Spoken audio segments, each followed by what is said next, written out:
Hello friends, welcome back to my YouTube channel. My name is Michelle Fondin, and we're going to focus on one particular book today, and it is Enlightened Medicine, Your Power to Get Well Now, an Integrative Approach to Healing the 7 Deadly Lifestyle Diseases.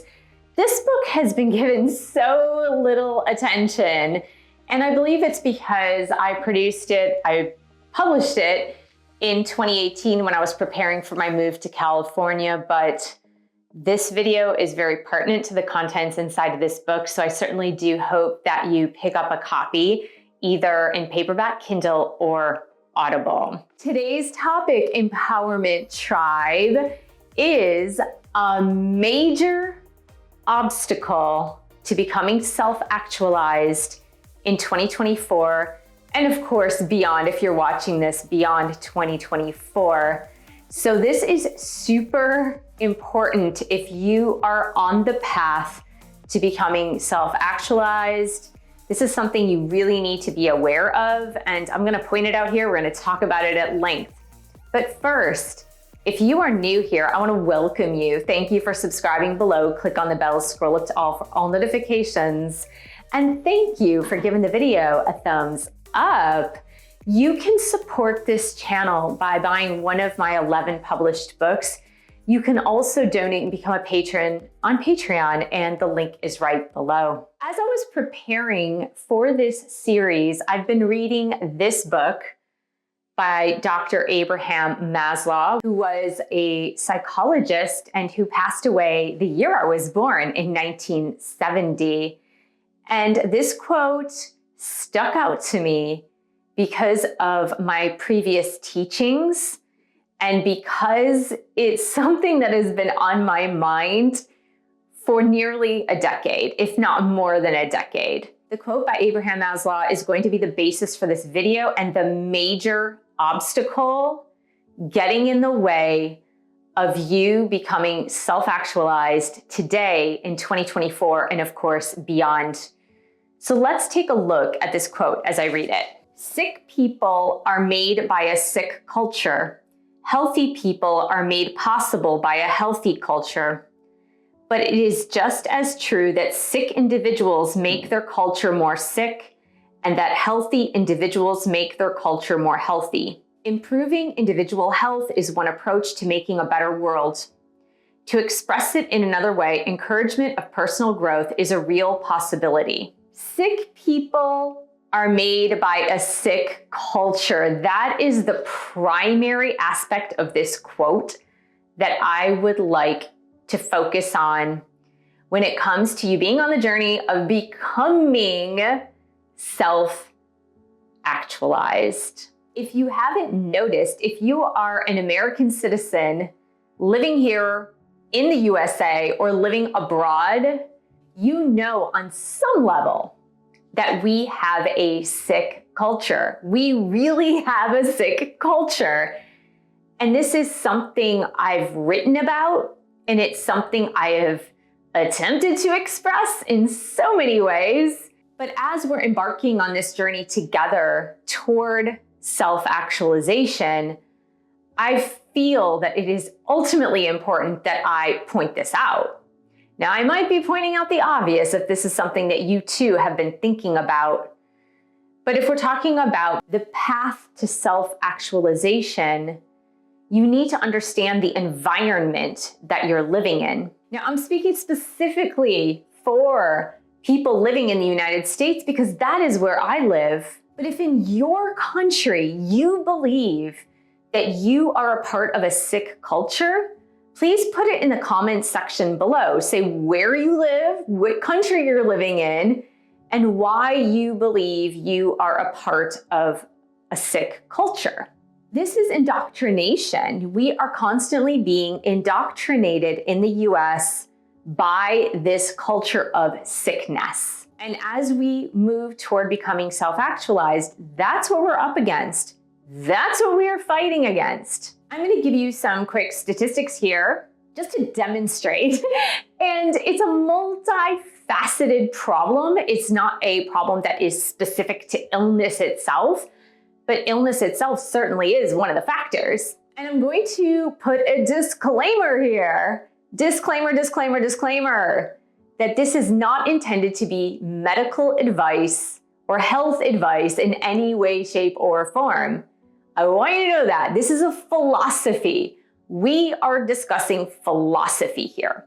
The philosophy of self-actualization, the steps towards self-actualization, and the obstacles that may be in the process of getting toward self-actualization. Now, you can believe me or not believe me. In the last video I posted, I talked about this, and I'm gonna put that link here so you can check it out after this video, but question everything I say, and then go see for yourself.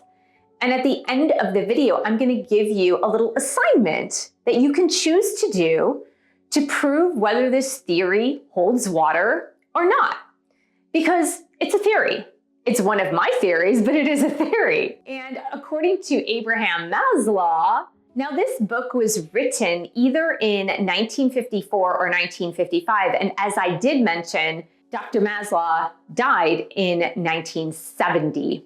So this really predates what has been happening in the United States for the past 40 to 50 years of us increasingly becoming a sick culture. I'm going to read to you some statistics about the current state of health.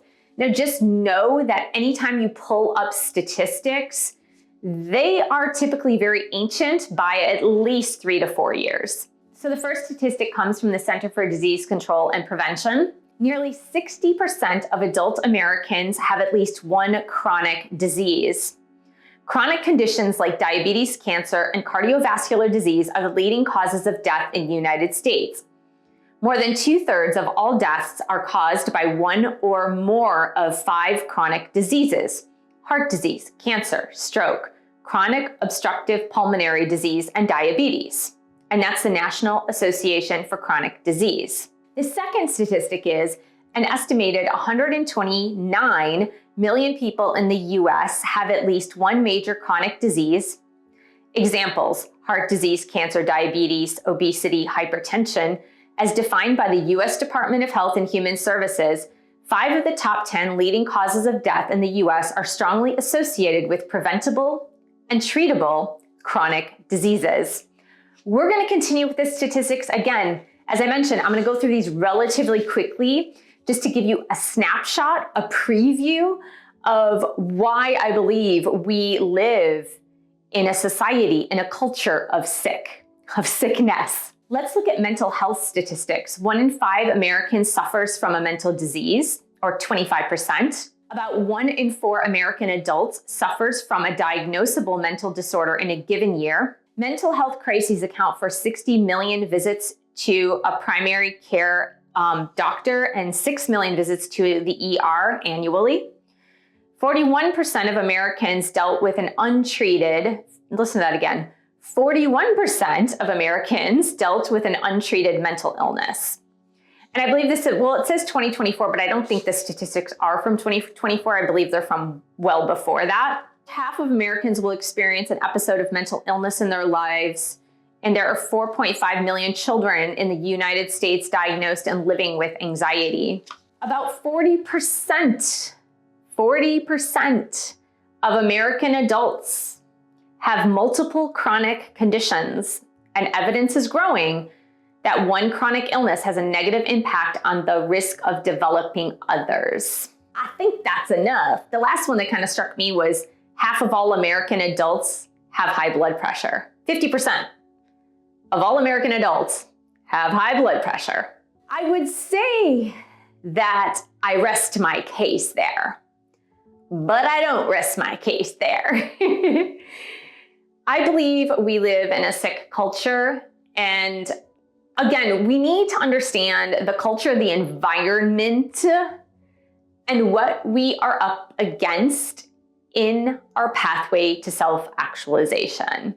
It's really important, because if you are the only sane person, for example, in a mental institution, if you're the only one who's sane, you got in there by mistake, someone threw you in there, locked the door, threw out the key, And you're trying to explain to everyone that you are not mentally ill, that you do not have a mental illness or disease, and that you are well, and that you got in there by mistake. It would be only a matter of weeks before the indoctrination of the environment led you to believe and really feel on a cellular level that you too belonged there.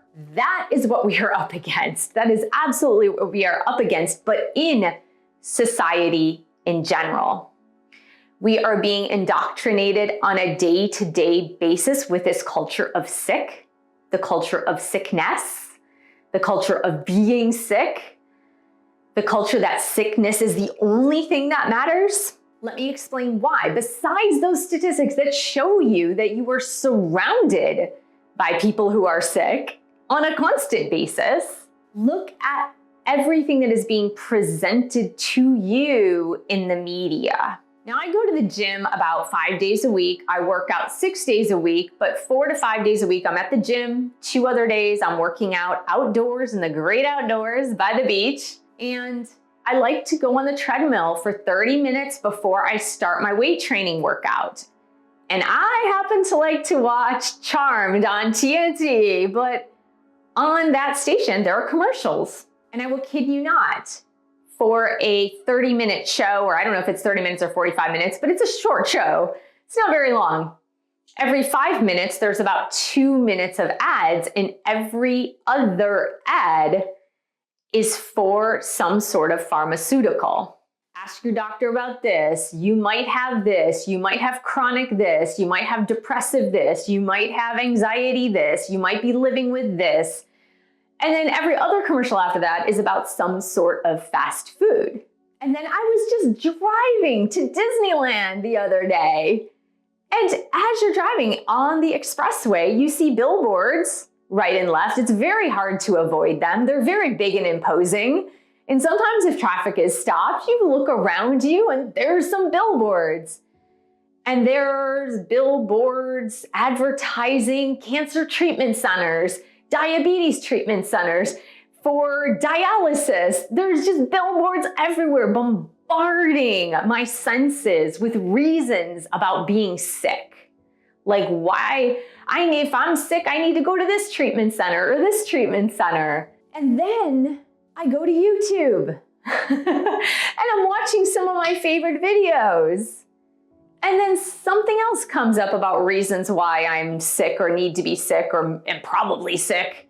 And so we're constantly being bombarded by all of these reasons why you should be sick. You're probably sick. If not now, you're going to get sick. And then we hear the people around you, right? Listen to the people around you. They're talking about, I'm on the spectrum and I've got this and I've got post-traumatic stress and I've got this and I've got anxiety disorder and I have this disorder and I'm gluten intolerant, I have stomach digestion issues. Everybody is talking about why they're sick. And so if you are constantly being bombarded everywhere, on every angle, talking about illness and sickness and the solutions, and here's a drug, and here is a medical center, and here is this place you can go to if you're sick. And then you're talking to your friends and like, oh yes, I have anxiety and I have depression and I have gluten intolerance and I have digestion issues and I have IBS and I'm on the spectrum and I just found out yesterday I have ADD and I have ADHD and I have all these diseases that are preventing me from performing at an optimum level. But let's go to McDonald's and talk about it. Or let's go to Starbucks and get our venti mocha frappuccino. My son and I were at Costco the other day, and he's 20 years old and he's still in his little fast food phase, as many 20-year-olds happen to be. So he goes to Costco and he gets a hot dog and a soda. And I brought with me, I have my little Fiji water because I'm a water snob and the only thing I really drink is either water or coffee. And so I'm carrying around my little Fiji water bottle and he looks at me and he's like, oh yeah, Mom, you have your like fancy Fiji water. And then we get to talking and I said, well, if I'm gonna drink water that's spring water, I prefer to drink a high-end spring water. And I said, well, at least I'm not buying soda. And he said, well, realistically, soda is gonna be a lot less expensive, and it's a lot less expensive to produce than your Fiji water over there.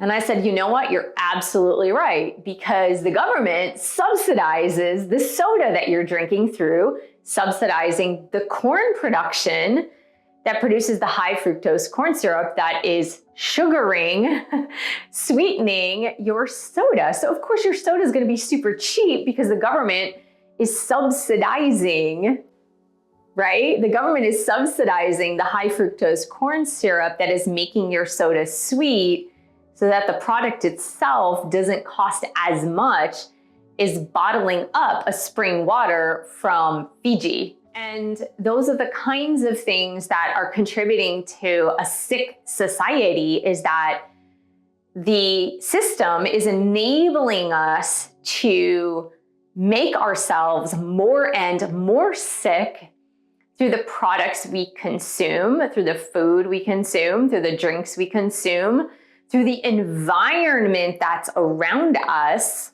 And then it snowballs even more to the fact that most, if not all, don't quote me on this, I don't know the exact number, but most, if not all, medical centers, hospitals, doctors' offices, and pharmacies are all for profit.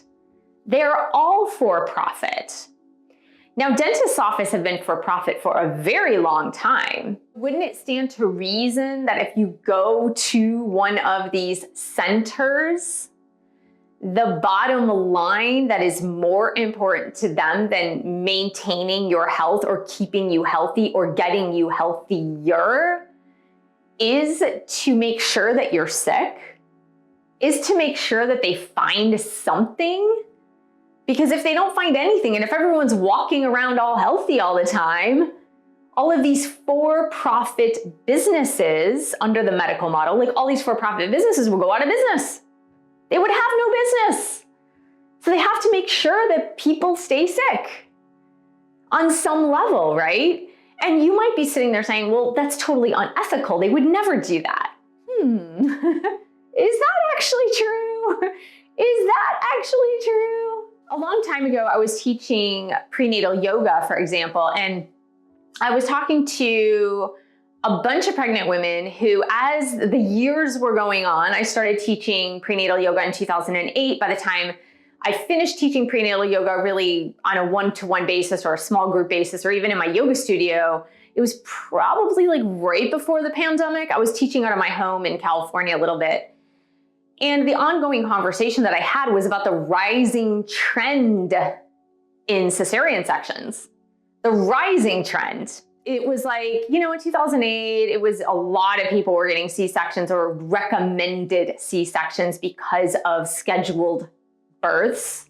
Like they were pre-scheduling, like this is your due date, but this is your date. And it's usually for the convenience of the OBGYN. It's like, oh, I gotta go on vacation, let's schedule an induction, blah, blah, blah. Usually inductions will lead to C-sections. And so I was talking about this not only with OBGYNs, which I did my research, I interviewed some OBGYNs, I interviewed patients, and I was really curious about this rising trend. And after talking to a couple of OBGYNs, they said, well, you've got to remember one thing. We are surgeons. OBGYNs are surgeons. They're like, you have to remember that. We're surgeons. And since we're surgeons, it's going to be easier and more beneficial financially for us if we cut you open. It's going to be more financially sound and safer for us because of medical malpractice. A vaginal birth is very risky. There are too many unknowns. It's extremely risky. Whereas a C-section, it's clean, it's neat, it happens, they're in and out, they sew you up, it's done.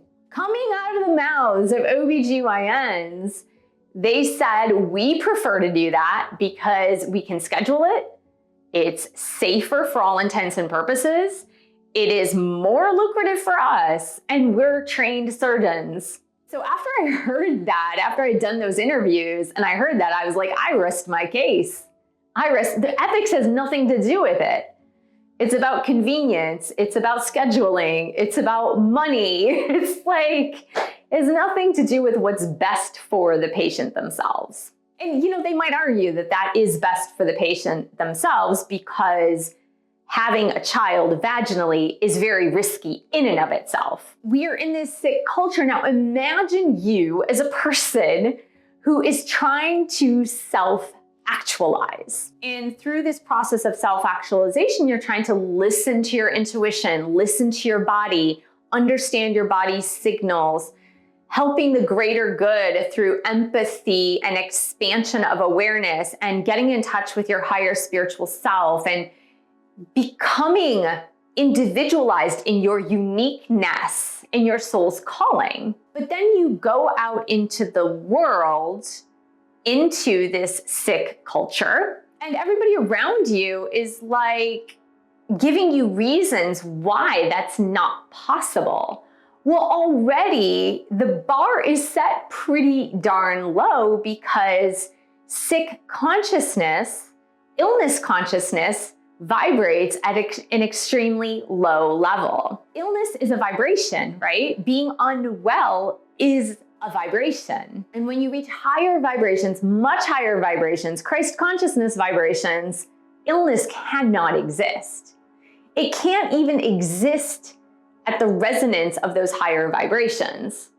It just doesn't happen because unity consciousness, Christ consciousness, is a unity type of consciousness. So that means that all the cells in your body are harmonized and orchestrating and doing all the right things. And so sickness cannot exist in those higher levels of consciousness. But when you are in your room meditating and you're reading all these books and you're listening to these videos about self-actualization, and then you move out into the real world, you're instantly hit with the lowest of the lowest vibrations because more than 50% of the population is vibrating at those low vibrations. It's really like going against the grain. It's going against everything you're trying to do. So it truly is kind of like being mistakenly placed into a mental hospital and being enclosed there under lock and key, trying to convince everyone around you that you really don't belong there, that somebody threw you in there by mistake. It's only a matter of time before you become one of those patients, even if you came in totally healthy. So it's truly going against the grain. So that voice, the inner voice that you have, has to be so much louder, and you transcending your ego consciousness has to be so much better than anything you've ever done. It's like you standing in your power has to be more powerful than you have ever been in your entire life. Listening to your own intuition has to be higher than anything you've ever encountered in your whole life because you are going against the grain. During the years 2020 to 2022 and some change, there was something that happened around the world. I don't know if you're aware of it, but something did happen around the world. And it was very, if not impossible, I was gonna say very hard, but it was very hard, if not impossible, to be in a self-actualized state during those 2 years. And I don't care where you were in the world, nearly impossible to be in a self-actualized state during those 2 years. I tried, believe me, I tried. You can even look back to some of the videos that I produced, probably March to April to May of that year, 2020. I really tried, and I even tried inside of me. But at that time, it was globally the entire planet Earth that was in sick consciousness.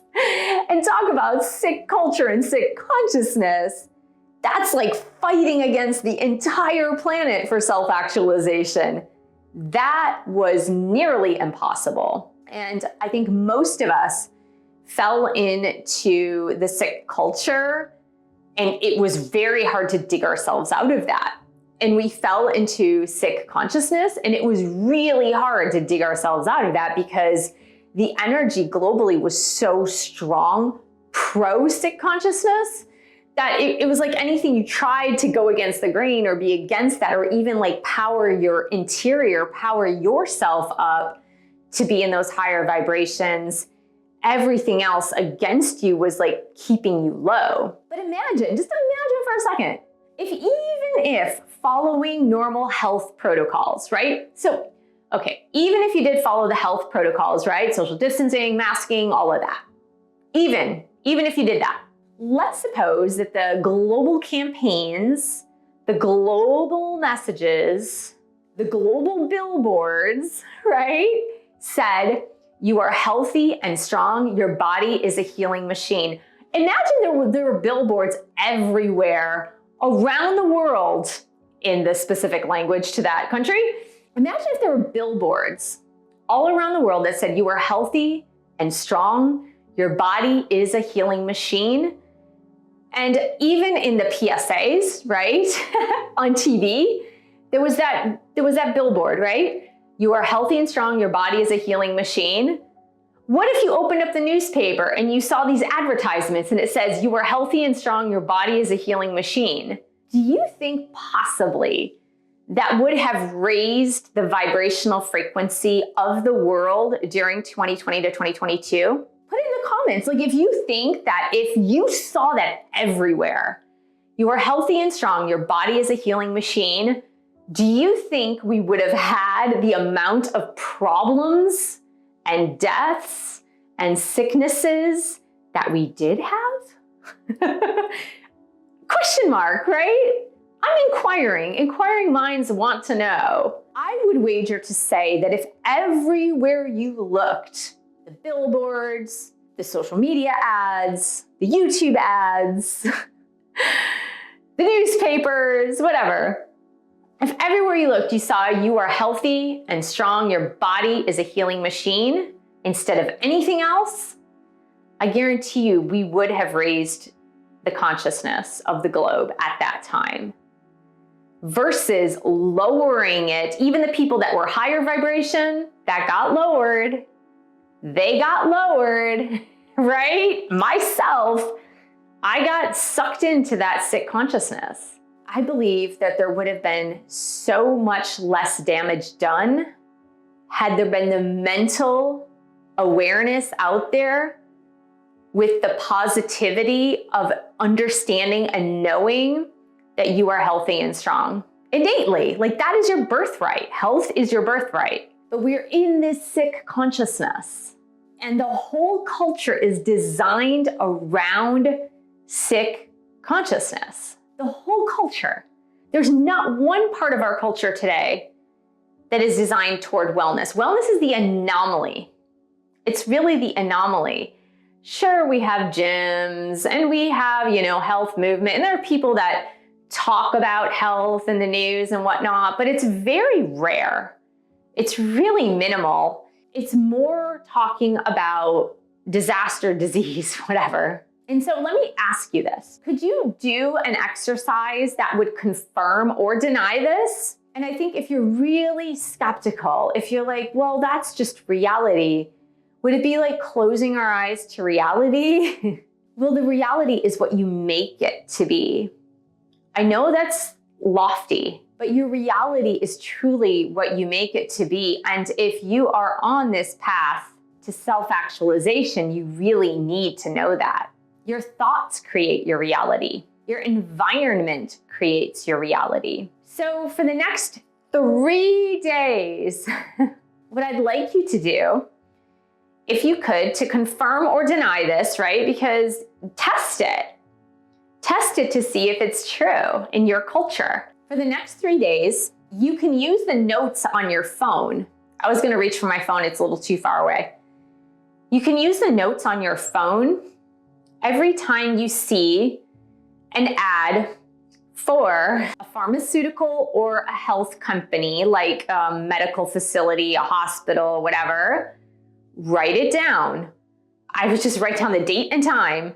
Write it down or put a check mark by it or put 5 check marks by it. Every time you're watching a TV ad or YouTube or a social media ad and you see and hear anything related to why you should be sick, how you should be sick, the center you need to go to, the drug you need to take, write it down. Every time you see any advertisement for fast food and soda, write it down. Every time you hear a friend or a family member talk about their illnesses, their mental illnesses, their physical illnesses, write it down. Anytime you are watching a YouTube video and there's an interruptive ad that has to do with why you need to be sick or why you are sick, or maybe you are sick, or you have this symptom or that symptom, write it down. Anytime you're driving on the highway and you see a billboard related to sickness, write it down, or make a mental note and then write it down when you've stopped. Don't do it when you're driving. And I want you to count at the end of 3 days how many times you noticed that you were bombarded with the culture of sickness. Don't take my word for it. Notice it. Listen. Listen to the way people talk. Listen to the way certain social media influencers or YouTubers talk. Are they talking about their illness? Are they talking about their mental disease? Are they fostering this culture of sickness? And just notice how much it is around you. And then once you notice it, you can start to choose what to do about it. For example, one of the things that I have chosen to do about it is I am not on social media. I do YouTube for educational purposes for my audience. I watch YouTube for educational purposes only, and sometimes entertainment. You know, there's a couple of YouTubers I like to watch who are funny people. They do like 2-minute sketches. And that's kind of, you know, comedy relief is really good for the health. It's good to laugh.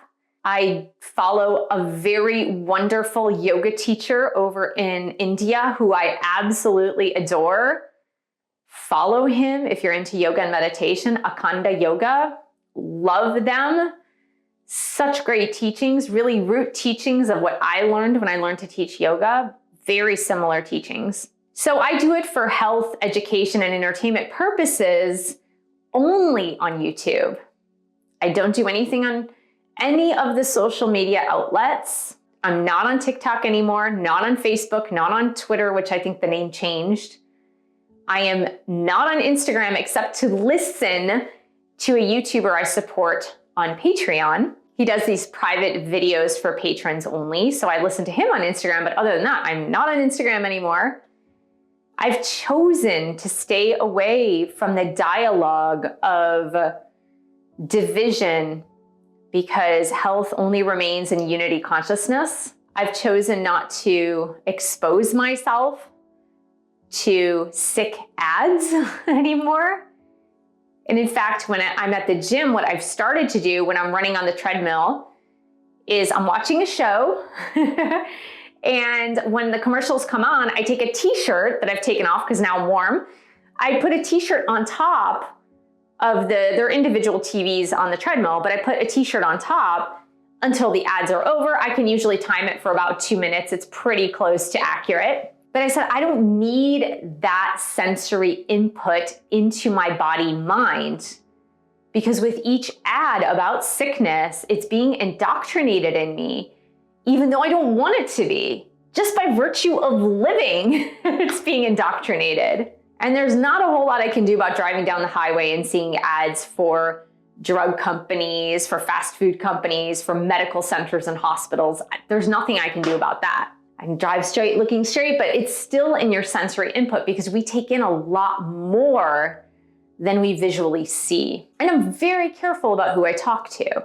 If I talk to a person and they start talking about their medical conditions, or they start talking about reasons to be sick, or this person's sick, I usually stop them and I say, I don't want to talk about it. Let's change the subject. Because how many of you have ever read something on a medical diagnosis about something, someone else, and then all of a sudden you start to have those symptoms? And just by power of suggestion, and you're like, oh my God, I might have this disease. I love quoting one of my teachers and mentors, Dr. Wayne W. Dyer, who said, you can't get sick enough to make one person well on this planet And you can't get depressed enough to make one person undepressed on this planet. And you can't get anxious enough to cure anxiety on this planet. So the only option you have to raise the vibrational frequency on this planet is to become self-actualized. But you need to know what you're up against. And so when people start to come into your energy field, be very selective. When things start to bombard you in your energy field, you have to be very selective. I'm very selective when it comes to the medical establishment in general. For myself, this is not medical advice. I'm not giving out medical advice. I'm telling you my specific story. I'm very skeptical because of many things that have happened in my past and unnecessary things that happened in my past with my medical history. I'm very skeptical. And I go very minimally to the physician because they push illness. They literally push illness on you. And until the medical system changes, which may not happen in my lifetime, it may not happen in this lifetime for me. But that's what I wrote this, Enlightened Medicine, your power to get well now. And it's an integrative approach to healing. It's not saying, forget about Western medicine. It's saying we need an integrative approach. An integrative approach. And I'm gonna read you, as we close off, I'm gonna read you a quote. And this is from Power and Trust Between You and Your Doctor. That's the chapter. And I wrote, healing is a mystical reality that no one truly understands. Physicians do not heal. If they are good, they set up the right conditions to let healing take place. Even surgeons do not heal. Surgeons remove tumors, repair organs, replace arteries, or open veins to give the body a fighting chance to heal. You must keep in mind this idea of setting up the right conditions. With the knowledge physicians have acquired over the years of schooling and continuing education, they guesstimate with a certain amount of accuracy what conditions they need to help create.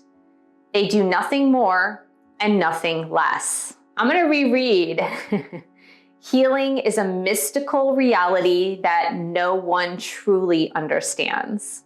And enlightened doctors, enlightened nurses, enlightened surgeons will tell you this. Healing is a mystery.